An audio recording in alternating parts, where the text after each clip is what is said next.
দর্শক, লন্ডন থেকে BNP chairperson Begum Khaleda জিয়ার স্বাস্থ্যের সর্বশেষ খবর জানিয়েছেন লন্ডনের ওয়ান টিভির বিশেষ প্রতিনিধি মনির উদ্দিন।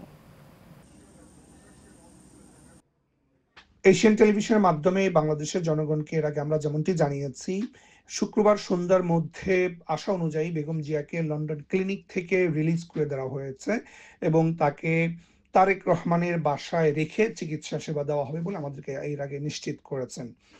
একইভাবে তারেক রহমান, বিএনপির ভারপ্রাপ্ত চেয়ারম্যান তারেক রহমান তার মাকে নিজে ড্রাইভ করে নিজের গাড়িতে করে নিয়ে গেছেন বাড়িতে, সেটি আমরা সবাই দেখেছি এবং সেখান থেকেই চিকিৎসার বাকি কাজগুলো করা হবে, বাকি চিকিৎসাগুলো করা হবে।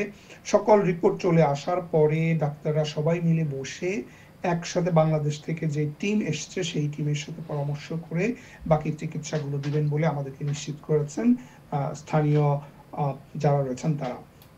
আপনাদেরকে এর পাশাপাশি আরেকটু ইনফরমেশন দিয়ে রাখি, আরাফাত রহমান কোকর মৃত্যুবার্ষিকী উপলক্ষে স্থানীয় একটি মসজিদে ভারপ্রাপ্ত চেয়ারম্যান তারেক রহমান অংশগ্রহণ করেছেন। সেখানে মিলাদ মাহফিল অংশগ্রহণ করে বেগম খালেদা জিয়া এবং আরাফাত রহমান কোকর জন্য দেশবাসীর কাছে উনি দোয়া চেয়েছেন।